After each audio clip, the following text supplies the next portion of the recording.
মানুষের পা ধরে টলাটলি করছিস, লজ্জা করে না তোর? কেমন দেবী?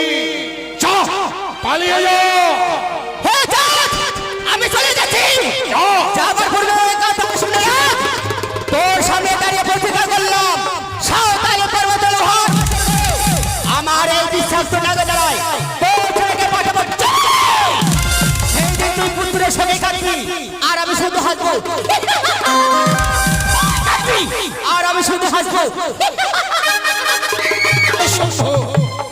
আমি কে দেখছি? বাদ্যকরগণকে আমি দেখতে পাচ্ছি না কেন? বাদ্যকরগণ, আমরা চলে এসেছি। আচ্ছা, অনেকের মধ্যে তোমরা হারিয়ে গিয়েছিলে কেন? ও ব্যাপার হচ্ছে আমি আর যাবো না বিয়ে বাড়ি। কেন? একটু আগে খবর আসলো, আমার ভাইটা আছে না, এই ভাইটার মানে বউ হসপিটালে ভর্তি আছে। কেন ভর্তি হচ্ছে? কি হয়েছে? বাচ্চা হবে। ও তাই? তাই বলছি আমি যাবো না, এদেরকে নিয়ে আমি চলে গেলাম বাড়ি। ওর বউয়ের বাচ্চা হবে, যাবে, তুমি যাবে? ওরা যাবে? হ্যাঁ, আমার ভাইটা যাবে, আমি যাবো না। কিন্তু তুই না গেলে বাজনাটা হবে? আচ্ছা, আপনার বাজারটা বলেন, আমার ভাইটা বড়, বউটা বড়। না, অবশ্যটা ঠিক, মানে বউটা যে অবস্থায় আছে বউটাই বড়, কিন্তু আমার ছেলের বিয়ে লগ্ন ধরে দিতে হবে। কিন্তু ওরা বাজাবে, বাজাতে পারবো না। তুমি না থাকলে ওরা বাজাতে পারবে? খাওয়া দাওয়ার কথা বলছে? কচি পাঠার মাংস, মাংস হয়েছে, কচি পাঠার মাংস, লাল মাল হয়েছে। যে ছোট খেতে পারে। হায় সর্বনাশ, ভাইয়ের বউ যদি মরে যায়, বউ আবার পাওয়া যাবে? এই মাংস আর লাল মাল একবার ছুটে যায় মুখ থেকে, আর আসে না কোনদিন। ভগবান কৃপায় ভাইয়ের বউ মরুক, তোমাদের জন্য আলাদা করে করেছে। বাজনা বাটে খাওয়া দাওয়া কোন ছাড়বে? যাবো তাহলে শোনো, আর বিলম্ব নয়, এই মুহূর্তে কিন্তু আমরা সেই উজানিতে যাত্রা করে যাওয়ার জন্য সে দেখো সম্মুখে পিতা শৈলেশ্বর মন্দির, পিতা শৈলেশ্বর মন্দির জয়ধ্বনি দিয়ে আমরা পথ অতিক্রম করবো। জয় শিব শম্ভু, জয় শিব শম্ভু,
আরে সুন্দর তাল বাজিয়েছে। আর বেশি দিন নয়, আর কিছু তো পথ অতিক্রম করলেই আমরা উজানি নগরে পৌঁছে যাব। এবার মনে নন্দন পথ অতিক্রম করি। জয় শিব শম্ভু, জয় শিব শম্ভু, জয় শিব শম্ভু।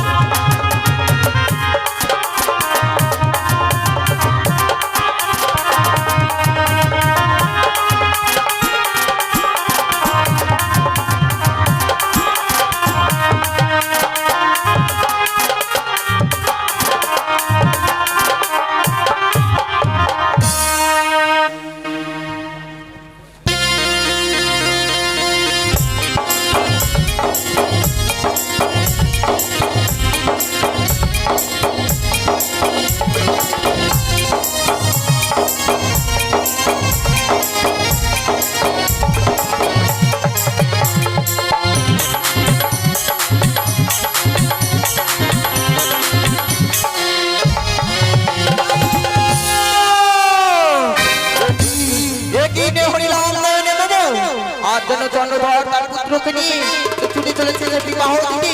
না না না, আমি বিলম্ব না করি এই মুহূর্তে ছুটে বসে চন্দ্রধরের নিকট। চন্দ্রধর পুষ্পাঞ্জলি আমরা পারি কিনা?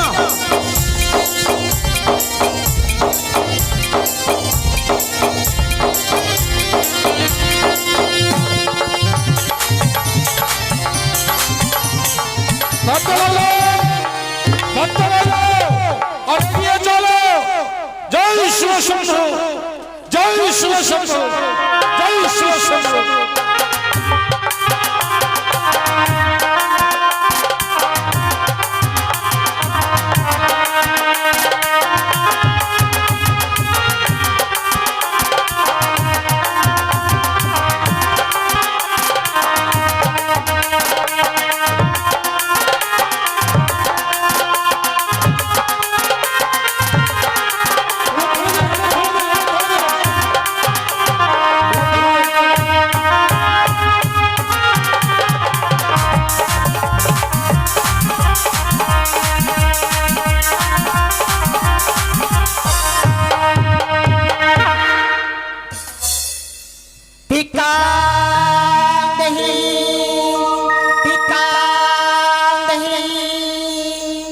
কে তুমি নারী? শিবযাত্রার মতো ভিক্ষাং দেহি বলে দাঁড়িয়েছো। আমি এক যোগিনী বাবা। যোগিনী? হে বাবা গো। ভদ্রগণ, শিবযাত্রায় যোগী দর্শন শুভ না শুভ একবার অসুলক্ষণ পিতার মুখেও শুনেছিলাম। একটু দাঁড়া। আচ্ছা যোগিনী, বলো বাবা। আজ আমার কনিষ্ঠ পুত্র শ্রীমঙ্গল লক্ষ্মীন্দরের বিবাহ, তাই চেয়ে রাখো বাদ্যকরগণ সঙ্গে করে বর বরযাত্রী নিয়ে আমি চলেছি উজানিনগরে। এই শুভযাত্রার পথে আমি তো তোমায় ভিক্ষে দেব না যোগিনী। ভিক্ষে যদি তোমায় নিতেই হয়, ছুটে যাও চম্পকনগরের রাত প্রাসাদে, রহিয়াছে আমার অর্ধাঙ্গিনী সনক। সনকের কাছে যা চাইবে তুমি পাবে যোগিনী। বাবা গো, আমি আজকে মৃত্যু, অত দূর পথ যে আমি যেতে পারবো না। আর তোমার স্ত্রী যে আমায় ভিক্ষে দেবে উপযুক্ত হতে পারে না। এই যোগিনী, সামান্য একটা পথের যোগী যোগীরা বলে চম্পকনগরের মহারানী সনকের ভিক্ষে দেবার মতো যোগ্যতা নেই। বলো তো যোগিনী, আজকের এই শুভদিনে এমন কি বা ভিক্ষে চাও তুমি? বাবা গো, আজ আসলে আপনি রয়েছে বরযাত্রী, তার মাঝে দেখো রয়েছে বরণডালা। ওই বরণডালা থেকে একটি পুষ্প দিলেই আমি খুশি হব বাবা। যোগিনী পুষ্প ভিক্ষে চাই। আমি শুনেছি ভিখারিরা ক্ষুধা তাড়নে অন্ন ভিক্ষা। এ কোন ভিখারি যে পুষ্প ভিক্ষে পেলে তার ক্ষুধা নিবারণ হয়ে যাবে? এ আমি কোনোদিন শুনিনি। আমার মন বলছে ভিখারির ছলনায় ওই বেটি চ্যাঙ্গুরি কানি তো আসেনি। এই কানি ছলনার আশ্রয় নিয়েছে। শোনো যোগিনী, বলো বাবা। আমি তোমার অঙ্গে আঘাত করতে চাই না। এই মুহূর্তে তুমি আমার পথ ছেড়ে দাও, আমাকে যেতে দাও। না বাবা, আমায় যতক্ষণ পর্যন্ত আমায় ভিক্ষে না দেবে ততক্ষণ পর্যন্ত তোমার কাছে আমি থাকবো বাবা। বললাম তো আমি তোমায় ভিক্ষে দেব না, পথ ছেড়ে দাও বলছি। না বাবা, আমায় যতক্ষণ পর্যন্ত আমায় ভিক্ষে না দেবে ততক্ষণ পর্যন্ত তোমার পথে কাটা হয়ে আমি দাঁড়াবো। এই ছোটবে, তুমি আমার পথের কাটা হয়ে দাঁড়াবে। শোনো যোগিনী, বলো বাবা। সহসাই যখন পথ ছাড়লে না, পথের কাটা কি করে উপরে ফেলতে হয় সেই কৌশল কিন্তু চাঁদের জন্য আছে। এই মুহূর্তে সহ্য করো, সহ্য করো। হে তালের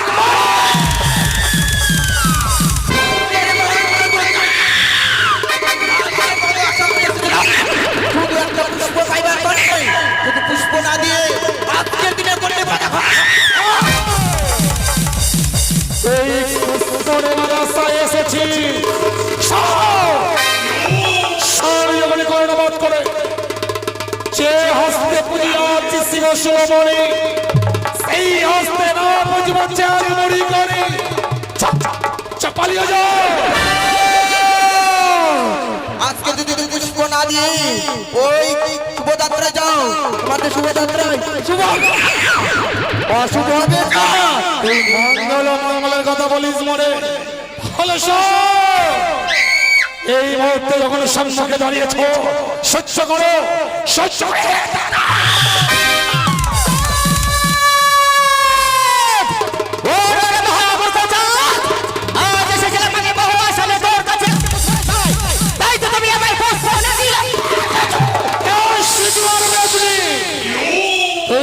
পুষ্প ভিক্ষে চন্দ্রর চট্টবি মরিয়া মরিয়া যাইবে সকল, তথাপি না বুঝিব তোর এই চরন্ত। তাহলে তুমি আমায় পুষ্প দেবে না বললেন কেন? চাঁদ যে হস্তে পুজিয়েছে তোকে শিবাসুরা পানি সেই হস্তে পুষ্প নেব আমি শিবরাত্রি তুই আমার শিব নন্দিনী? কে তোকে শিব নন্দিনী বলে স্বীকার করবে? কচুরি বনে থাকিস বেটি ব্যান ধরে খাস, বিনা ফলে জন্মগ্রহণ করে পুজো চাস। পুজোর পরিবর্তে কি দেবো জানিস? পুজোর পরিবর্তে দেবো শত শত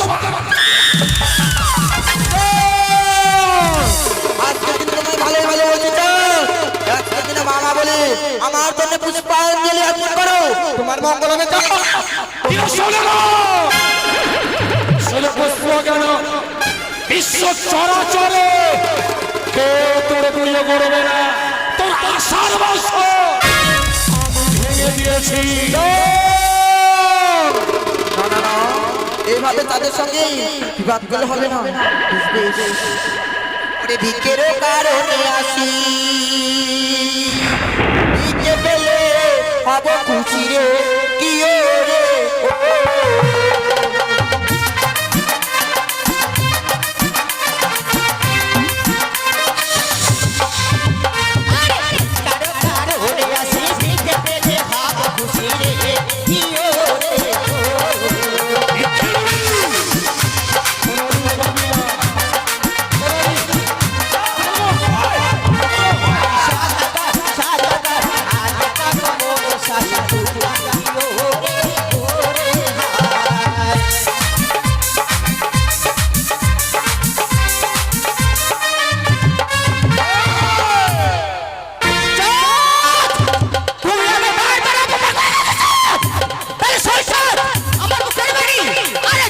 করে আমার আয়ো তারা ধরিয়া ধারে কি ওরে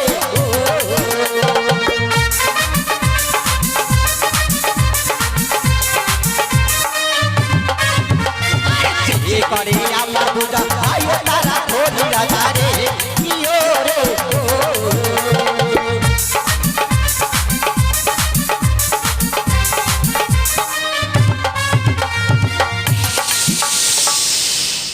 শুনলে তো চাঁদ করলে আমি ধনী রাজা হব, তোর জানা নেই?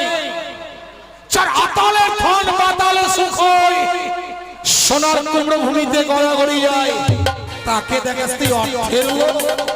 শোন, তোর মতো সিজুয়ার মেয়েদের অর্থের লালাই তো আমি নই, তুই জানিস না? কর্ণপাত করে শোন, সনপল্লী চাই ধরে কি আমি ভাঙিয়ে কি ওরে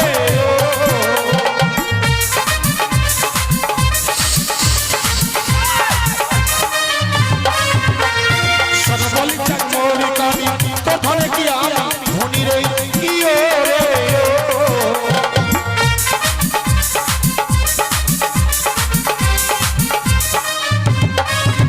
ও কি কানি রে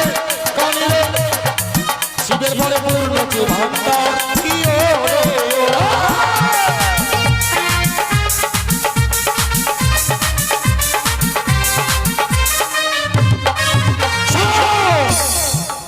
স্বয়ং শিবের বলে রহিয়াছে মোর পূর্ণ ভান্ডার তোর অর্থে লালাই তোর আরে শুনবে বানিয়ার বেলা তুই একটা গর্ব ঠাড়ে ওরে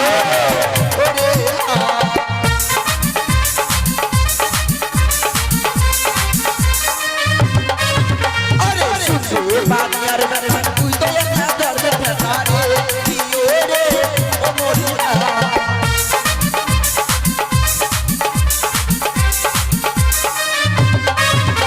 আমি ছোট, আমি বানিয়া বংশের শ্রেষ্ঠ সদাগর, আমি লোক ছোট। তুই কত সতী, তুই কত সতী চক্রে গানে, তোর কীর্তি কলম কি বিশ্ব চরাচরে কেউ জানে না। তুই যদি সতী হতিস, তোর স্বামী পুত্র তোকে পরিত্যাগ করে যেত না। তাই কি বলি জানিস? চন্দ্রে ভাতার ছাড়ি মারিব হে তালের বাড়ি রে কি ওরে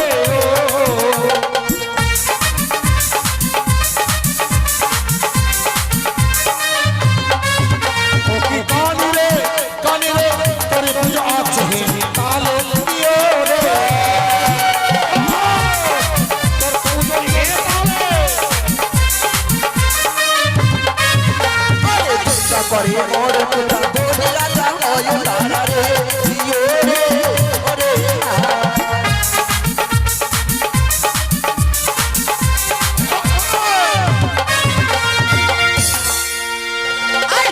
করে আমার পূজা হয় তারা বলি রাজা রে জিও রে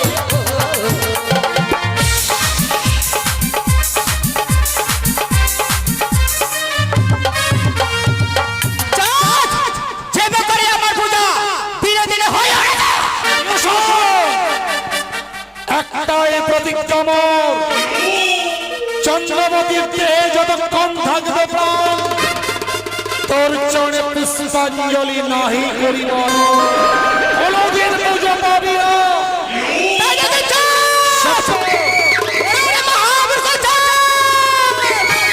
মনে পড়ে সেই দিনের কথা ছিল তোর চট্টগ্রাম আমনগর ঘরে তুমি করেছিলে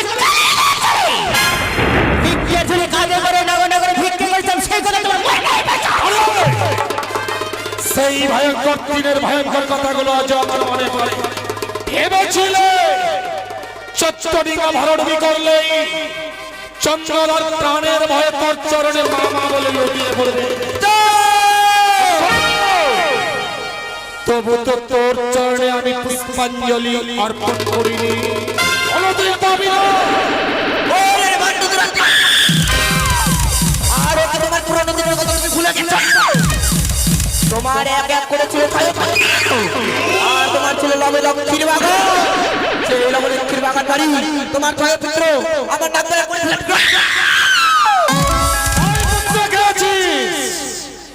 ছাই পুত্র তোমার সার শত পুত্র সম রহিয়াছে লক্ষ্মীন্দর, সেই অতিথি তাই জমালে প্রতিজ্ঞা থাকিবে অটল, কানির চরণে না দেব পুষ্পজল।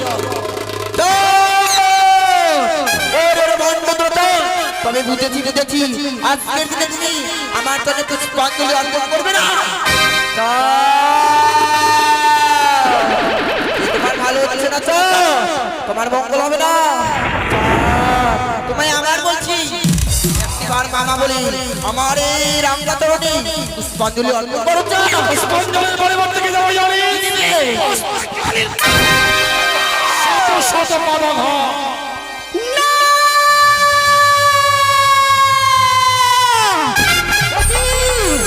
সে চাচি আমায় বারবার আমায় অপমান করে যাচ্ছে, তাই আমি কি করি?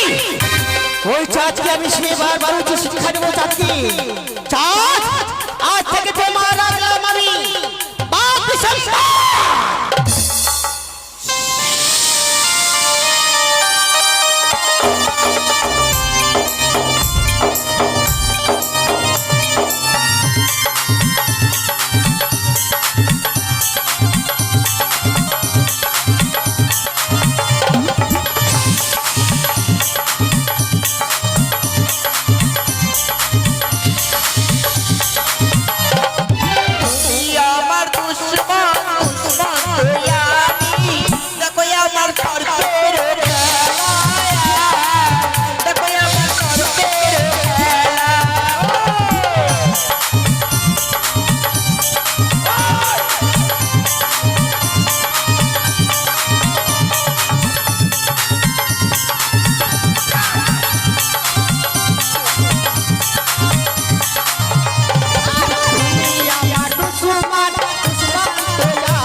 মানুষের পা ধরে টলাটলি করছিস, লজ্জা করে না তোর? কেমন দেবী? চ পালিয়ে যা। হে জাত, আমি চলে যাচ্ছি। যাবার পূর্বে কথা শুনে রাখ। তোর সামনে দাঁড়িয়ে প্রতিজ্ঞা করলাম, সাঁওতালি পর্বতের হাট আমার এই বিশ্বাস নাগে দাঁড়ায় তোর ছেলেকে পাঠাবো। সেই দিন তুই পুত্রের সঙ্গে কাটবি, আর আমি শুধু হাসবো। আর আমি শুধু হাসবো।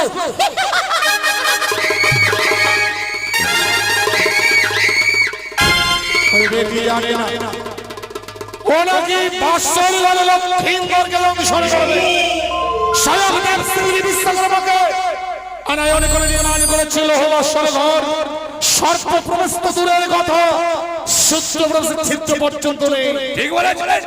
ও বলে গেল আজ থাকি না, যে ওখানে আজ থেকে আর কাল থাকি না বুঝতে পারতে পারতে। ওই কানি বেটির বাতাস থেকে জায়গাটা অপবিত্র হয়ে গেছে, তাই উচ্চ সেব জয় শিব শম্ভ, জয় শিব শম্ভ। মনে আনন্দ করতে মা ভক্তি একটু বন্ধু রসিয়া তোক না দেখিনু বন্ধু ভুল কি